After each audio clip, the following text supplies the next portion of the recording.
Assalamualaikum warahmatullahi wabarakatuh. Nama saya Inaya Tantri Surya, NPM 2014-24208, Prodi PG PAUD.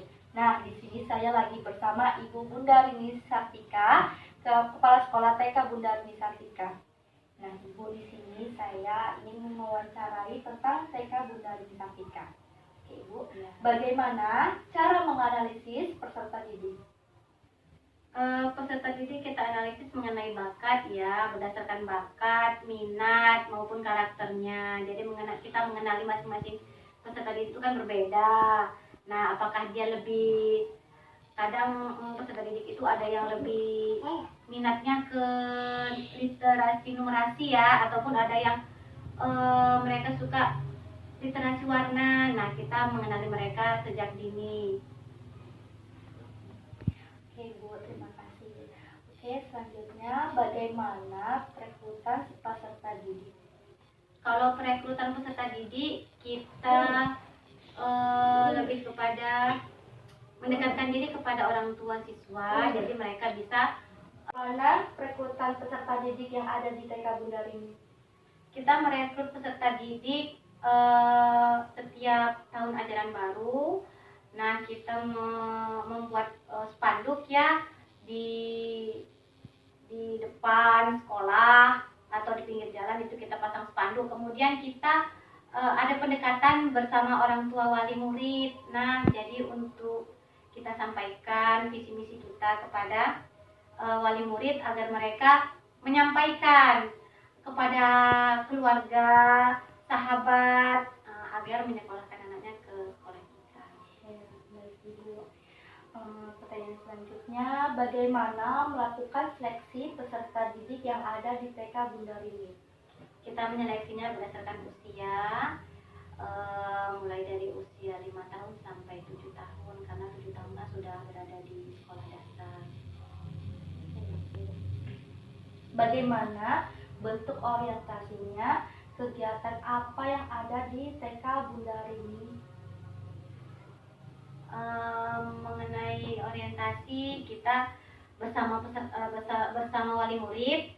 Nah, kita mengenali lingkungan sekolah, pengenalan lingkungan sekolah, kemudian pengenalan tenaga pendidik, seperti itu. Kemudian mengenali masing-masing karakter anak-anak kita dan wali murid kita. Pokoknya kita selalu memberikan yang terbaik kepada anak-anak didik kita, begitu juga kepada wali murid agar mereka percaya menyekolahkan anaknya di sekolah kita.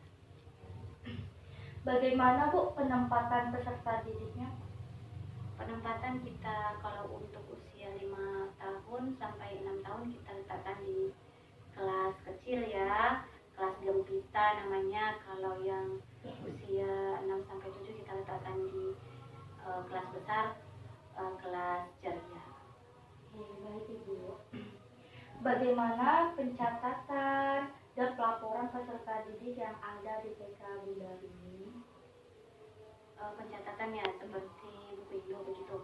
Iya, seperti buku induk, daftar hadir, terus daftar catatan pribadi. Ya, saya selaku kepala sekolah selalu memonitoring para peserta didik untuk melakukan administrasi kelas seperti daftar hadir, RPP, RPPM ya, RPPH, begitu juga buku induk, klever, dan sebagainya. Jadi menyampaikan kepada para pendidik kita bahwasanya guru profesional itu tidak hanya berdiri di depan kelas, tapi juga menyelesaikan tugasnya, tugas administrasinya sebagai pendidik. Ya, baik, Ibu. Layanan-layanan apa saja yang disediakan di TK Bunda Rini untuk perkembangan anak?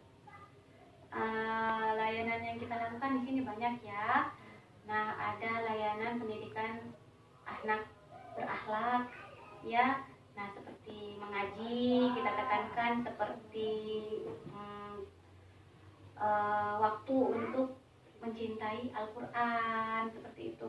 Kemudian kita selalu melayani anak didik kita untuk melakukan literasi numerasi, angka-angka, balok mainan, kemudian mengenalkan anak-anak kita kepada Tuhan atau pencipta ya, pencipta alam semesta. Nah, itu. Baik, terima kasih Ibu ya.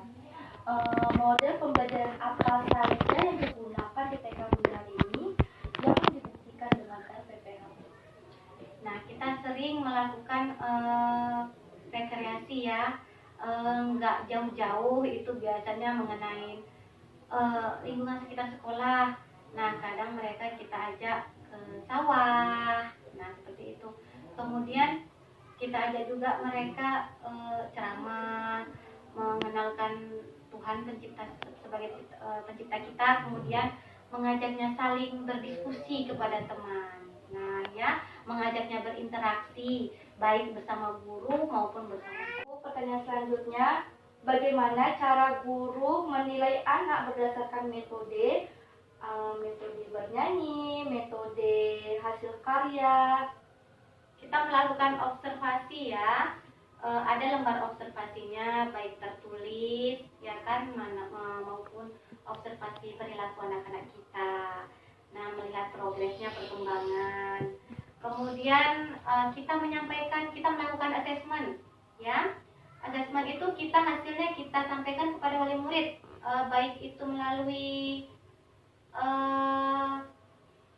media sosial ataupun lewat WA. Kemudian ada laporan bulanan yang kita sampaikan kepada wali murid bahwasanya ini loh pencapaian anak-anak kita selama sebulan dan berikutnya. Selanjutnya Bu, tentang mutasi peserta didik. Apakah di TK Bundar ini itu ada proses anak mutasi? Apa syarat-syaratnya dan apa alasannya? Ya, ada. Kadang anak-anak itu kan orang tuanya suka pindah tempat kerja, jadi tentunya anaknya juga ikut orang tua. Nah, jadi kita juga dengan terbuka memberikannya surat keterangan, nah memberikannya kepada wali murid yang membutuhkan surat keterangan tersebut untuk melakukan sekolah, untuk mutasi pindah ke tempat pindahnya gitu.